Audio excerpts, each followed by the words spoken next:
Oh my gosh, this game is so cool. Mr. K, dinner's ready. Not right now, Mum. I'm watching Fortnite. iPad kids, one of the most disgusting, low attention span kids you'll ever meet, and I'm one of them. Although this device's screen is as brittle as any old Apple device, it does come packing with a 2048 by 1536 Retina display, and this display is perfect for playing those low quality budget games that those kids love playing for hours on end. Do I have any other equipment? No, I don't. Actually, I want his eyebrows. Oh, I can't do his eyebrows. Oh, that's upsetting. And this tablet can take 8 megapixel pictures, which is fairly decent for a tablet, and it can also record in 1080p, which is pretty fair as well. I'll show some recording now. So guys, this is the front face camera recording in 1080p. You spin me right around, baby, right around, both. And as surprising as that quality was, the speakers are actually pretty good as well. This Mini is perfect for people that want a bigger screen than the average iPhone, however still not packing that massive carry weight that some of the bigger iPads have out there. However, I would just say that iPhones are getting bigger and bigger over the days, and one day they probably will be the size of an iPad. But to be fair, it is still giving you a bigger display on the lower end in regards to price in the Apple ecosystem. I love this device primarily because of its size. As you can see, it's super thin and it's super small. It's big enough to the point where I can put this on the table, start watching Family Guy, and I won't need to squint my eyes to see anyone, or let's say there's words that pop up, I'll be able to read it. However, if it's necessary for me to hold it, I'm able to hold it with one hand without my hand going like this or like this. This may just be because I'm a superhuman and I'm super strong and all of that, or maybe it was just a really good design choice. Also, there isn't really a place this can't fit. Really and truly, this tablet can fit into any compartment of your bag, and I mean any compartment. And I also haven't struggled to fit this into my pocket, although I wouldn't recommend it. It kind of looks a bit weird, but like, yeah, it can fit in there, which is a benefit. The screen is really responsive as well. I've been swiping for years on end. I think it's been about 3 or 4 years now.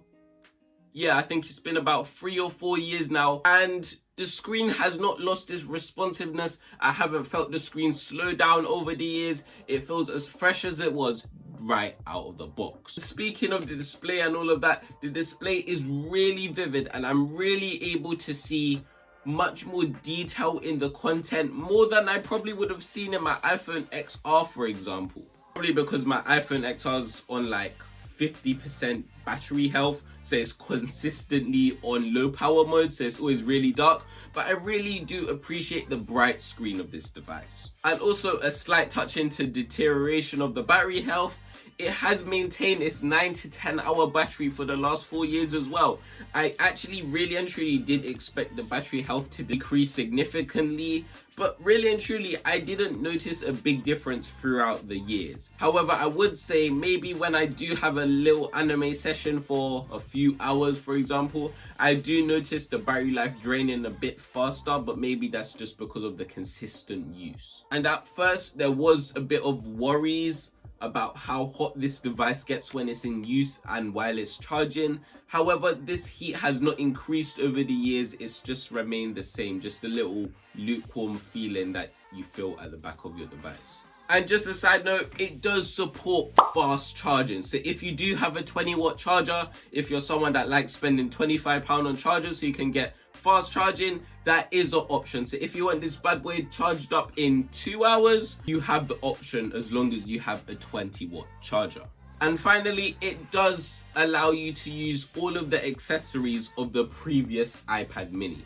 So that's cases, screen protectors, all of that mumbo jumbo. Personally, I like using the keyboard accessory. Sometimes I just want to lay down, chillax, and do a little bit of coursework on my tablet. Sometimes I just don't want to turn on that big screen. I just want something right next to me, just quickly type up something. But one big issue with this device is something you've probably already seen, and that is the big red mark that's imprinted on my screen. You've probably seen it in a few B-roll shots. I'm unsure to where this appeared. This appeared in the last year and a half. I'm not sure when, but when it appeared, it low-key scared me because it kind of looks a little bit weird, like a face. I thought I was getting trolled or something. I thought it was going to go away after a while, but no, it's been there for about a year and a half now.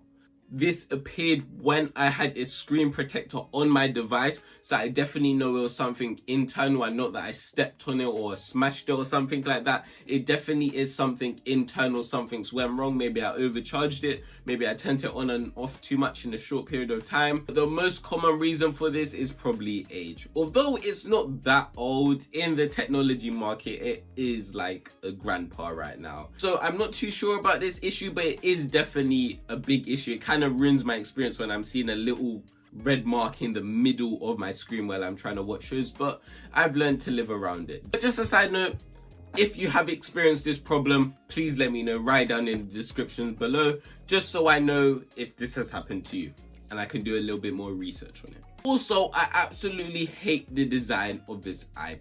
This iPad was made in 2019. Why does it look like it's lived with dinosaurs? Like, look at the bezels. Like, why are they so thick? Like, it was dealing with the iPhone 1 and the dinosaurs. I just don't know what was going on with this design. And it really grinds my gears every time I see this flipping design and look at the potential space. Look how thick that is. Like, all the potential space. It just gets me angry because the screen could have been so big. And it even packs the amount of energy that the newer, bigger iPads have as well. It's just the screen that's not there. And although it's understandable they needed to make cuts so this device could stay as cheap as it is, it's just really annoying seeing that thick bezel in 2023. Like, come on now. And also, speaking about how ancient this device is, it doesn't have Apple Pencil 2nd generation support. So if your plan was to do some fun sketches or do some written work in university or class or something like that, you won't be able to do this with your new expensive pencil. And the final issue I kind of had with this device was the responsiveness of the fingerprint scanner.